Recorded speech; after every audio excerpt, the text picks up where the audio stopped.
Salut tout le monde, et ouais, c'est l'heure de Côté Comics.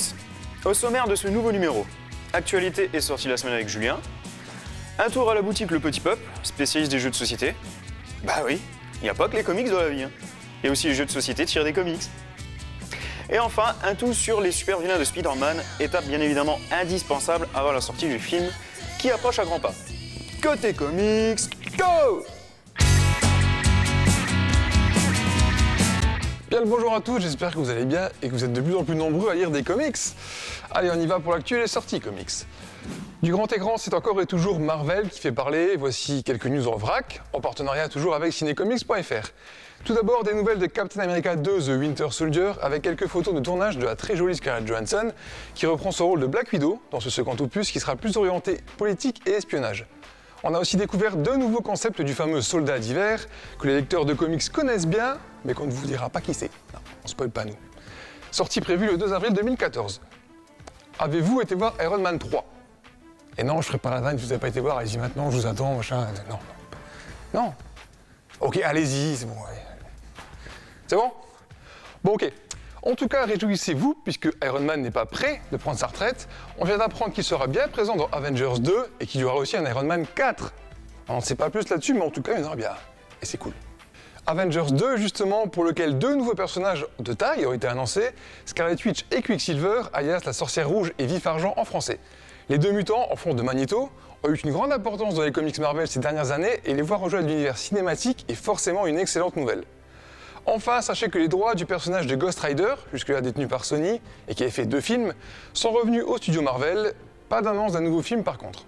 Un peu de comics maintenant avec la grosse annonce de la Convention de Chicago, un nouveau crossover chez les mutants, à savoir X-Men Battle of the Atom. Cette histoire se déroulera sur 4 séries différentes et mettra face à face les X-Men du présent, avec ceux du passé, avec ceux du futur. Un récit de grande envergure qui sera écrit par Brian Michael Bendis, Jason Aaron et Brian Wood, pour une durée de 10 numéros. Il va y avoir du rififi chez les mutants. On passe maintenant à la suite des sorties comics du mois de mai, débutées lors de la dernière émission, et on commence avec une nouvelle réédition chez Urban Comics d'un titre Batman, à savoir Batman Silence. Cette histoire complète en 12 numéros est reconnue comme un récit référence du Chevalier Noir. Référence parce qu'il est écrit par l'auteur de Halo Halloween, Jeff Lubb, et dessiné par la superstar Jim Lee. Mais référence aussi et surtout parce qu'il a réussi le tour de force de présenter la grande majorité des personnages de l'univers de Batman dans une histoire qui reste crédible et plutôt bien construite. On peut discuter sur la véritable qualité du récit, j'en suis personnellement pas trop fan, mais en tout cas c'est sans doute à lire au moins une fois, et il est vivement conseillé à tous ceux qui débutent dans l'univers de Batman. Ce Batman Silence est sorti le 10 mai. Urban Comics toujours, qui réédite depuis quelques mois le très bon run du scénariste Jeff Jones sur le personnage de Superman, dont la collection Jeff Jones présente Superman. Jones n'a eu de cesse de remettre au goût du jour d'anciens concepts et personnages de l'univers de Superman, ce fut le cas avec Zod dans le tome 1, ce sera le cas avec Brainiac et la Légion des super-héros dans les tomes futurs, et c'est le cas avec Bizarro dans ce tome 2 qui sort le 24 mai. Pour ceux qui ne le savent pas, Bizarro est le clone imparfait de Superman qui a comme principe de base de faire tout l'inverse de ce que fait Superman, jusqu'à sa façon de parler même. Il est donc de retour dans cette magnifique histoire qui réintroduit aussi le monde de Bizarro au cœur du récit. Un petit bijou, sublimé par les dessins d'Eric Powell, le papa de la série The Goon, c'est à ne pas manquer.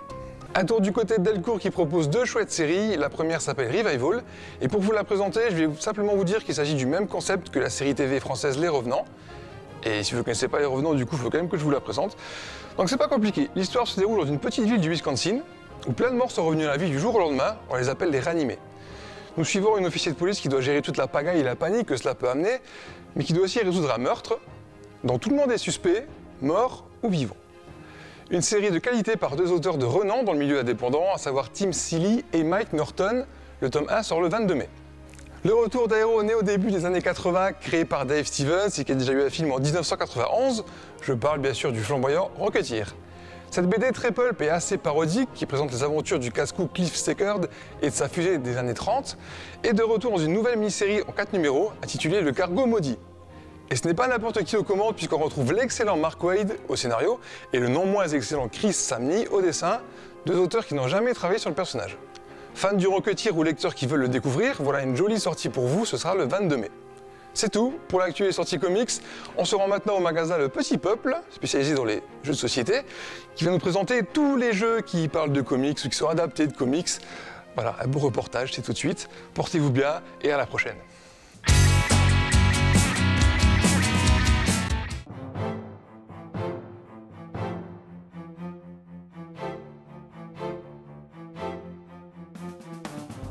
bonjour d'abord. Et X-Wing Alliance, c'est un jeu de figurines dans l'univers de Star Wars où on va pouvoir jouer des chasseurs LX et des chasseurs TIE dans un duel de manœuvre, etc. Donc c'est un système de jeu qui est plutôt classique, mais qui a quelques originalités très bien vues. Surtout le fait que les ordres soient donnés de façon cachée. Donc en fait, on va devoir essayer de rentrer dans la tête de l'autre joueur, deviner quelle manœuvre il va faire, etc. Après, il y a du jet de dés, les vaisseaux n'ont pas tous les mêmes caractéristiques, mais c'est vraiment une très bonne réussite et une grosse surprise en termes de jeu de figo. Moi, ça m'a scotché. Munchkin Super Hero. Bon, alors, Munchkin Super Hero, en fait, c'est une adaptation d'un jeu qui est très connu dans le milieu des joueurs de jeux de société. C'est Munchkin, qui est un jeu médiéval fantastique au départ. Et donc là, ils ont transposé dans différents univers, notamment les super-héros. Donc c'est une des versions les plus gros billes et les plus bourrines en fait du Munchkin, parce que c'est blindé de super pouvoirs, de super créatures, etc., de géants bouffeurs de planètes, etc., etc.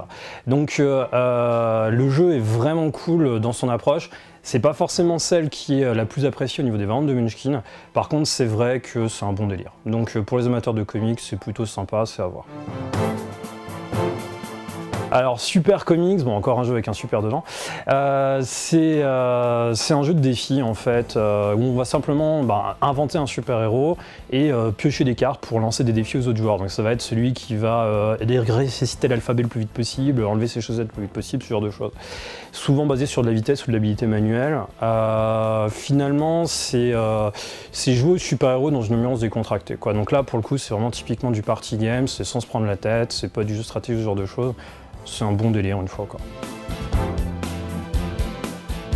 Pour finir, petit coup de cœur, c'est pas un jeu basé sur un univers de super-héros en fait, mais ça reste du comics, Walking Dead, donc, qui est plutôt inspiré du comics justement que de la série télé.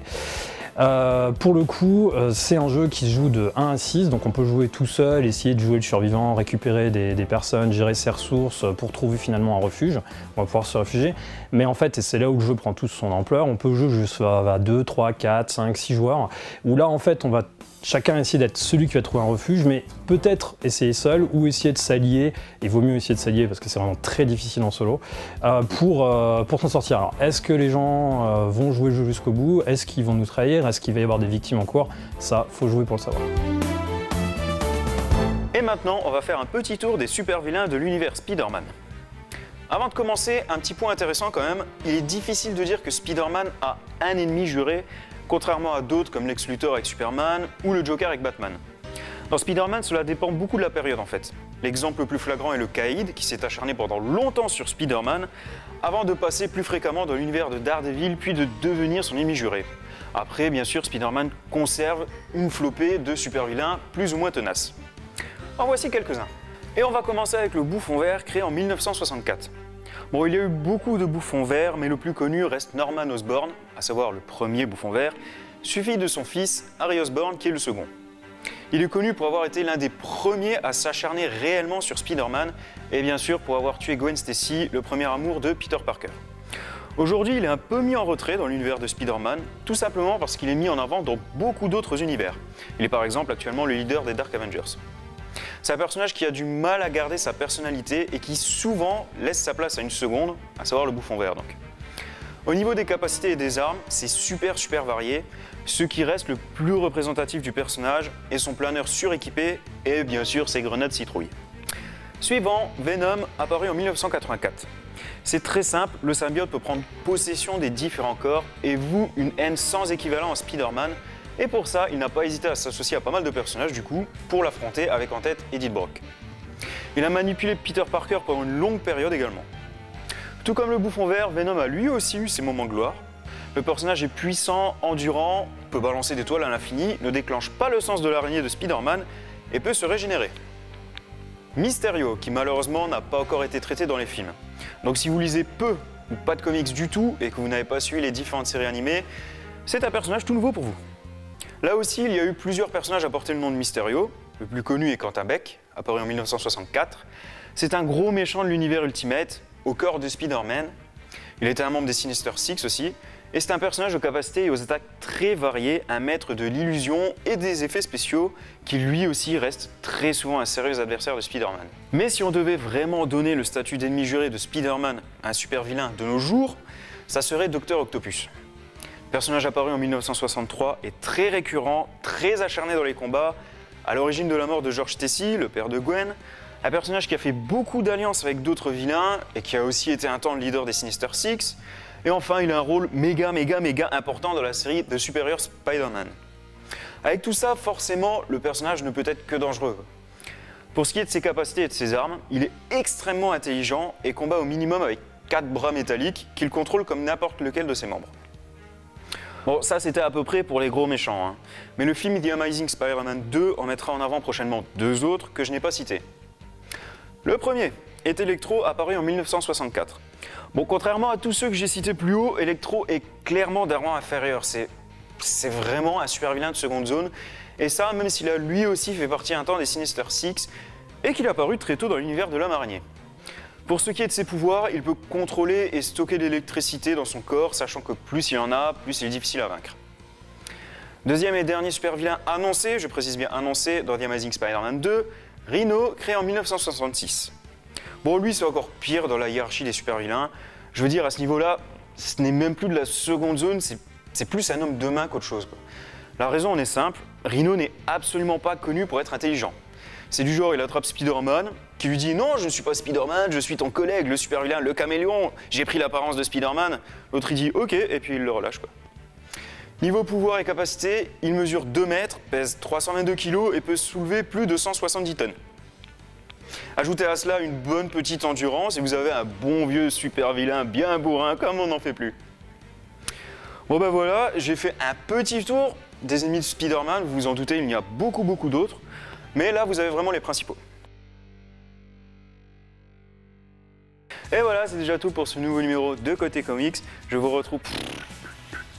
Oui Julien, que veux-tu? Oui, tu te débarrasses pas de moi comme ça. Ah mais non. Oui, je voulais dire, t'as tout dit sur Spider-Man, sauf le fait qu'il vole, et c'est méga important quand même. Oui, en fait c'est peut-être une révélation, mais c'est parce que Spider-Man ne vole pas. Ah, pas dans les airs. Enfin, si, dans les airs. Enfin, oui, dans les airs. Même dans les airs, il ne vole pas, Spider-Man, il fait... Et puis il s'attache, et puis il fait... Et puis voilà. Il s'attache. Oui. En l'air. Ah oui, en l'air, oui. Dans le vide. Dans le vide. Et- J'en connais un autre qui va voler, Julien.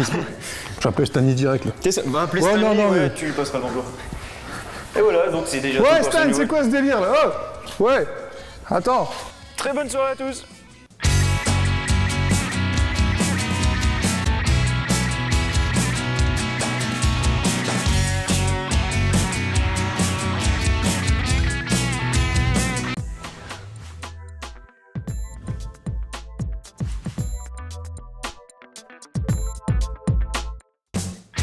Cette émission est disponible en replay sur www.cotecomics.fr.